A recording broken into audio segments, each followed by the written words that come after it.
Hello guys! Kamusta? This is Mick TV 25. Huwag kayong mag-alala, hindi kayo nagkamali. Dating Mikoy.tv. Yan. Ngayon ay Mick TV 25. So, ayan. Today, meron na naman tayong re-reviewin Mafex number 96 Wolverine ng X-Men. Yung Yellow Wolverine. Ito ay reissue guys, no? So, hindi ko nakuha yung dati. So, ngayon nagkaroon ng reissue. So, yan. Medyo swinerte tayo na makakuha ng reissue. So, yan. Tingnan muna natin ang kanyang box. So, yan. Baliktad. So, yan. From Japan. Nakachamba tayo. So, ito. Sa gilid. Yan. Wolverine. Ayan. Mafex number 96. Logo ng X-Men. Sa harap. Ayan, syempre si Wolverine sa loob. Ayan, tingnan nyo muna ang kanyang box.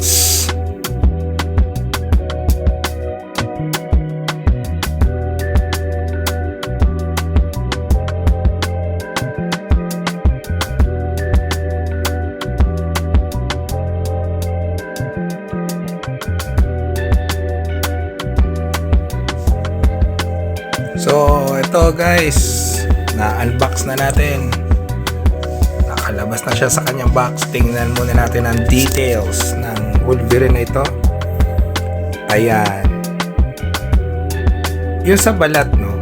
Pansin ko lang. Parang ako sa tingin ko parang medyo pale or maputi. Pero ako lang naman yun.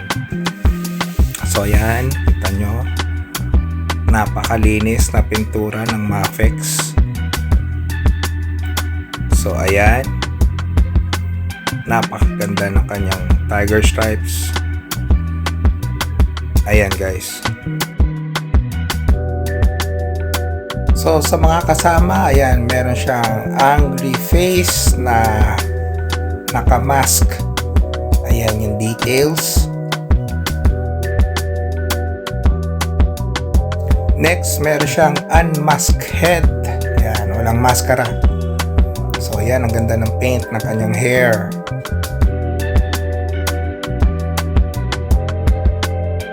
Siyempre, kung unmasked head, ito yung kanyang mask na hindi suot para pwede nyo ilagay sa kanyang leeg, sabit. Meron siyang open palm. Ayan.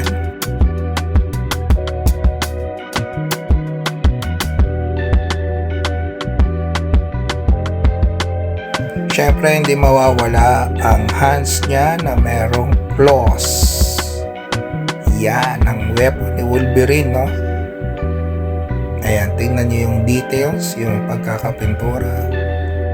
Siyempre, hindi mawawala sa Mafex or Mafex ang stand. Ayan, para ma-post nyo siya ng maayos, ng palundag. Ayan. So, meron din siyang kasamang certificate na ito ay original product or genuine product from Mafex. Ayan.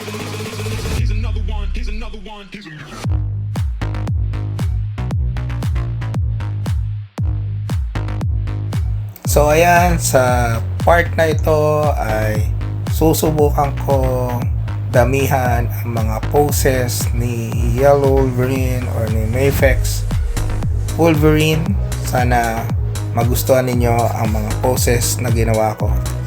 So ayan, overall guys, no, sa tingin ko lang yung sa hands niya na merong claw, sana merong gimmick or merong siyang isang gimmick na pwede mong ilipat yung claw dito sa kanyang open palm para hindi laging close fist na nakalabas yung kanyang claw. Pero sa akin lang naman yun. Ano ba sa tingin nyo guys? Comment down below kung meron kayong napansin din na gusto nyo para dun sa Mafex Wolverine. Yan, sa review ko sa articulations, halos magagawa nyo naman lahat ng poses na nai-imagine nyo para kay Wolverine. Kaya niyang gawin. Meron siyang stand to support the weight. So, kahit palundag, pwede. So, sa paint, maganda ang paint. Ang Mayfex, ang ganda talaga nila mag-paint, walang lagpas. Ito kung mapapansin nyo, nakaluhod si Wolverine. So, ang daming mga may imagine yung pose. Pwede sa kanya. Yan, bilang X-Men fan, no? Or so masasabi natin, isa ako sa mga Wolverine fans. Yan, Mayfex, ito na yung linya na parang nakahiligan ko ngayon. So, meron akong Revoltech, meron akong Marvel Legends, pero parang dito ako na lilinya ngayon sa Mayfex ng X-Men. So, syempre, bilang X-Men or Wolverine na favorite, ayan, si Mayfex medyo may kamahalan, pero para sa akin bilang fan, tsaka sabi ko nga sa ganda, wag na natin tingnan yung presyo, guys. As a fan, sa akin, sulit ang Mayfex.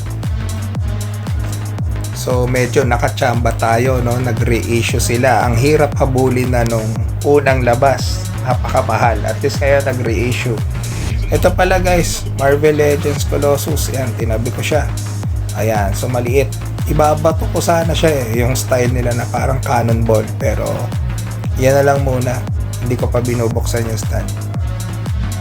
So sa mga bago sa channel ko, please like, subscribe, and hit the notification bell para sa mga upcoming kong videos. Thank you. So dito, ito, meron tayong bonus round. Ito ay ang City Toys na Wolverine na Brown. Ilalagay ko yung link sa baba.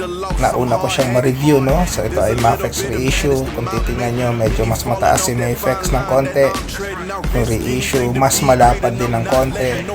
Ayan, sa height ng belt, ayan, nakita nyo, mas mataas ng konti si Mayfex reissue.